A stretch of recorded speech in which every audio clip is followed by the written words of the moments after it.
Bonjour à tous et à toutes et bienvenue dans cette troisième vidéo. Nous allons apprendre à utiliser les listes en Python. Alors les listes en Python, c'est un nouveau type, tout comme les chaînes de caractères, les nombres entiers, les nombres à virgule, qui va nous permettre de stocker plusieurs valeurs dans une même variable, dans une seule variable. Donc par exemple, imaginons que l'on veuille créer un programme qui stocke l'âge de 10 utilisateurs. Pour ça, on va penser à créer 10 variables. Par exemple, âge1 qui stockerait l'âge du premier utilisateur, âge2 qui stockerait l'âge du cinquième, l'âge du deuxième, et par exemple on peut mettre 5 dedans, etc. Donc on pourrait créer 10 variables. Et dans ces 10 variables, on mettrait l'âge des 10 utilisateurs. Bon, là j'en crée que 6, mais vous avez compris le principe. Ce qui est assez pénible, c'est que, imaginons, on est 100 utilisateurs et qu'on veuille stocker les 100 âges. Ben, on devrait créer 100 variables manuellement. Ce qui est presque infaisable si par exemple on a 10 000 utilisateurs. Ça peut être possible, ou 10 000 âges à stocker. Donc pour ça, en Python, on peut utiliser un nouveau type qui s'appelle les listes et qui va permettre dans une seule variable de stocker différentes valeurs. Donc pour utiliser ce type, il nous faut procéder à la manière suivante. Donc on prend une variable qu'on appelle âge par exemple, et on va dire que c'est une liste à Python en commençant par un crochet ouvrant. On écrit notre première valeur, donc 10 par exemple. Et pour dire qu'on a fini cette première valeur, on met une virgule. Ensuite, on peut mettre 5, virgule, 5, virgule, 5, virgule, 5, virgule. Là, bon, et quand on a fini, quand on a écrit toutes les valeurs qu'on veut stocker, on ferme avec un crochet fermant. Donc là, on a créé une liste qui commence par un crochet ouvrant, qui finit par un crochet fermant, et toutes les valeurs sont séparées par des virgules. Donc ça revient exactement à la même chose si vous voulez que d'initialiser 6 variables comme ça. On peut faire la même chose en créant une seule variable et en stockant toutes les valeurs dans une liste. Donc avec cette liste-là, on peut récupérer les valeurs de la liste. Donc par exemple, si on veut la première valeur de la liste, on peut faire la chose suivante. Si on veut afficher la première valeur, on peut faire print âge 0, crochet 0.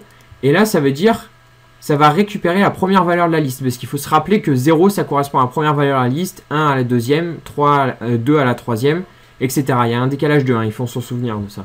Donc là, si je fais F5, on voit qu'on a là bien 10 qui correspond à la première valeur de la liste. Bon, si on veut, on peut faire, par exemple, on peut récupérer la troisième valeur. Pardon, là j'ai mis 3, donc ça va récupérer la quatrième valeur. La quatrième valeur, bon, c'est 5. Si on veut, on peut récupérer les valeurs de 2 à 3. Donc pour ça, on marquerait 2.4. En fait, ça fonctionne comme les chaînes de caractères, comme on l'a vu dans la première vidéo.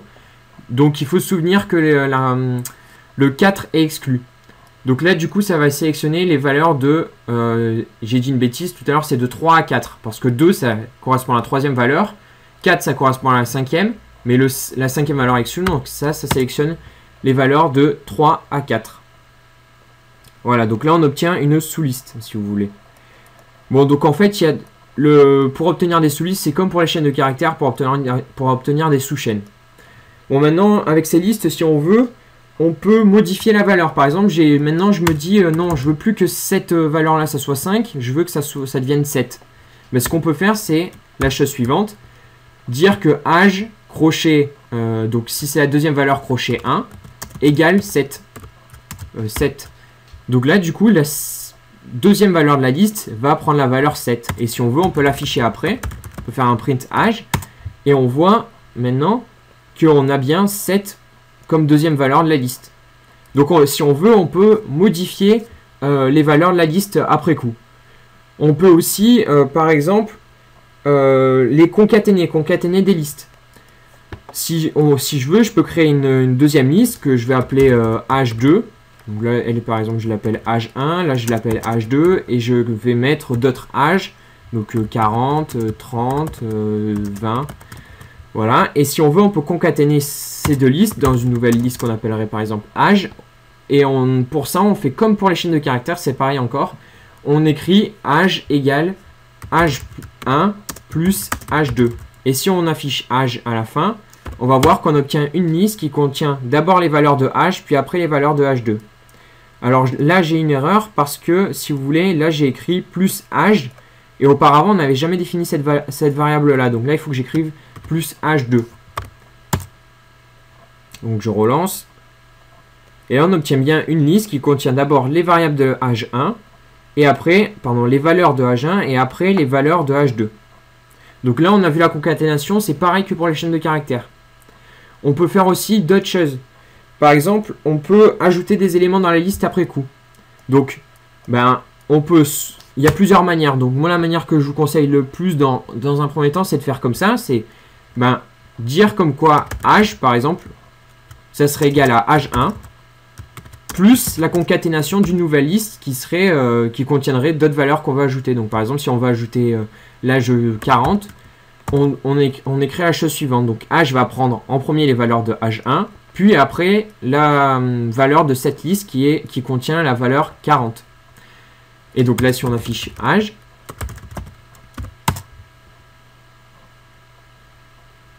on voit bien que la valeur 40 a été ajoutée. Donc pour ajouter des valeurs, en fait, il faut se dire, on concatène deux listes. Il y a une autre manière qui consiste à faire la chose suivante, à utiliser ce qu'on appelle après des méthodes. Par exemple, on pourrait faire .append 40. Et si on affiche notre liste, et ben on va voir que là aussi la valeur a été ajoutée. Mais moi, je conseille plutôt d'utiliser la façon de faire précédente. Là, ça fait appel à des notions qu'on ne maîtrise pas trop pour l'instant. Donc, on peut ajouter des éléments. On peut aussi en supprimer si on veut. Si je veux supprimer l'élément 0, enfin le premier élément, c'est-à-dire cet élément-là, je peux faire, par exemple, del pour delete H1 0. Donc là, ça va supprimer l'élément qui se trouve à la position 0 dans ma liste. Donc le premier élément. Donc si je fais print H1, je vois bien qu'il n'y a plus le 10 qui se trouve dans la liste. Voilà, le 10 a été enlevé. Bon, ben, on commence à avoir fait le tour des listes. Une dernière chose qu'on peut voir, par exemple, c'est comment obtenir le nombre d'éléments que contient une liste. Donc là, par exemple, on voudrait savoir combien il y a d'éléments dans la liste H1. Donc pour ça, il faut faire la chose suivante. Donc on va créer une nouvelle variable qu'on va appeler NBH. Et là, on va écrire la chose suivante, len de H1. Len, en fait, c'est un diminutif de length qui, en français, veut dire longueur. Et donc, écrire ça, ça va nous retourner le nombre d'éléments qui se trouvent dans H1. Donc on peut vérifier, par exemple, en affichant NBH. Et normalement, on obtient bien la valeur 6. Voilà, c'est bien le cas. Donc ça, len de la variable, de la manière suivante, ça va nous retourner le nombre d'éléments de la liste. Bon, maintenant, il y a une chose à savoir avec les listes que je ne vous ai pas dit, et qui est spécifique à Python, c'est que les listes, elles peuvent contenir, donc elles contiennent des valeurs séparées, des valeurs indépendantes, mais ces valeurs, elles peuvent être de n'importe quel type. C'est-à-dire que là, pour l'instant, on n'a mis que des nombres dans notre liste, mais si je veux, en fait, je peux mettre un nombre, je peux mettre une chaîne de caractères, je peux même mettre une autre liste dedans. Par exemple, je peux créer une nouvelle liste que je vais mettre et qui contient des nombres ou n'importe quoi. En fait, si vous voulez, la liste en Python, elle peut contenir des valeurs de n'importe quel type. Elle peut contenir des nombres à virgule, des nombres entiers, des chaînes de caractères, même des listes de listes. Et on peut même là, par exemple, j'aurais pu rajouter encore une liste dedans, etc. Et pour, par exemple, obtenir donc la troisième élément de la liste, donc c'est-à-dire ça. Donc je ferai, si vous avez bien compris, H1 et la troisième élément, donc c'est-à-dire l'élément à la position 2 pour Python. Donc ça contient cette partie-là de la liste. Donc on peut l'afficher. Voilà, on voit bien que c'est cette partie-là, donc c'est-à-dire le troisième élément. Et là, ce qu'on obtient, c'est encore une liste. Vous êtes d'accord? Donc ce que je peux faire, c'est par exemple créer une nouvelle variable qu'on va appeler sous-âge, et qui stockerait la valeur du troisième élément de la liste. Donc c'est-à-dire, en fait, dans sous-âge, on aurait encore une liste. Et ce qu'on peut faire, c'est, par exemple, récupérer le premier élément de cette nouvelle liste. Donc, par exemple, de la manière suivante, et si on veut, on peut l'afficher. Donc, si vous avez bien compris, là, dans sous-âge, on a cette liste-là, et nous, on veut récupérer le premier élément de cette liste-là, donc normalement, ça devrait nous afficher 2. Voilà, c'est bien le cas. Et il y a une manière plus condensée d'écrire, de récupérer le premier élément du premier élément de l'autre liste. Donc c'est-à-dire, il y a une manière plus condensée de récupérer 2, c'est de la manière suivante. Par exemple, faire print de H1, crochet 2. Donc là, on a tout ça. Et derrière, rajouter 0. Crochet 0. Donc ça veut dire qu'on va prendre cette liste-là. Et dans cette liste-là, on va récupérer le premier élément. Et donc là, si on affiche, on obtient bien la même chose que tout à l'heure. C'est-à-dire, on obtient bien 2.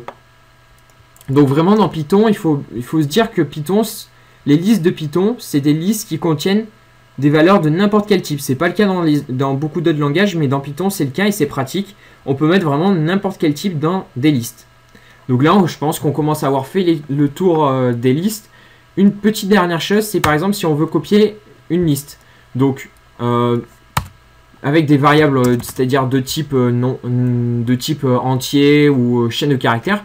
Par exemple, si on a une variable qui contient bonjour et que on crée une nouvelle variable b qui prend la valeur de a et qu'à b on lui donne une nouvelle valeur, donc a par exemple, bon a en chaîne de caractères, bon je vais pour pas éviter les confusions on va mettre au revoir par exemple, et que on affiche a, et ben normalement si vous avez bien suivi on devrait avoir bonjour, parce qu'à aucun moment la valeur de a n'a été modifiée. Ici b prend la valeur de a et on modifie la valeur de b, mais à aucun moment la valeur de a n'a été modifiée. Donc normalement si on affiche a, on a bonjour, ce qui est bien le cas. Mais avec les listes c'est un peu bizarre, enfin c'est un peu spécial, ça fonctionne pas exactement comme les variables de type autre, on va dire, de type normaux si je puis dire.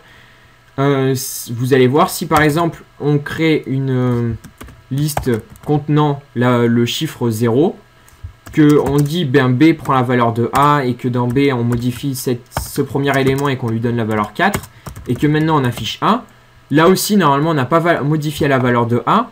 Ici on a fait que mettre dans B la valeur de A et ici modifier la valeur de B, mais à aucun moment on modifie la valeur de A. Donc normalement, logiquement, on devrait avoir ça devrait nous afficher ça. Mais si je fais F5, donc si je lance le programme, c'est pas le cas. On a 4 qui s'affichent.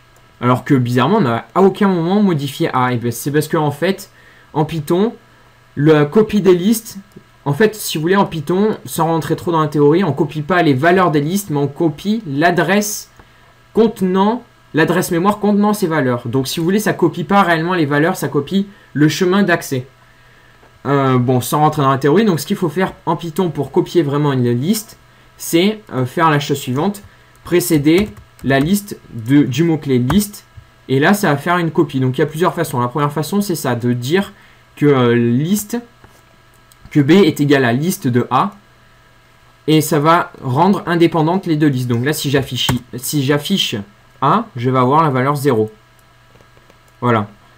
Il y a une autre manière qui consiste à écrire A, crochet, 2 points, crochet, et là ça fait exactement la même chose, ça copie la liste aussi. Voilà, on a bien 0. Mais il y a encore un petit problème avec ces manières-là.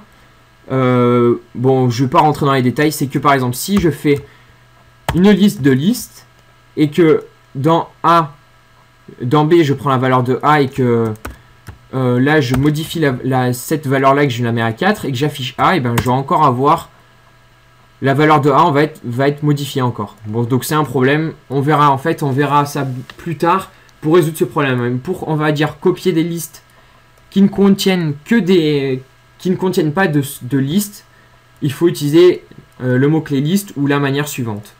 Donc voilà, je pense qu'on a fait déjà un bon gros tour des listes. Vous savez déjà faire pas mal de choses dessus. Donc je vous donne rendez-vous dans la prochaine vidéo.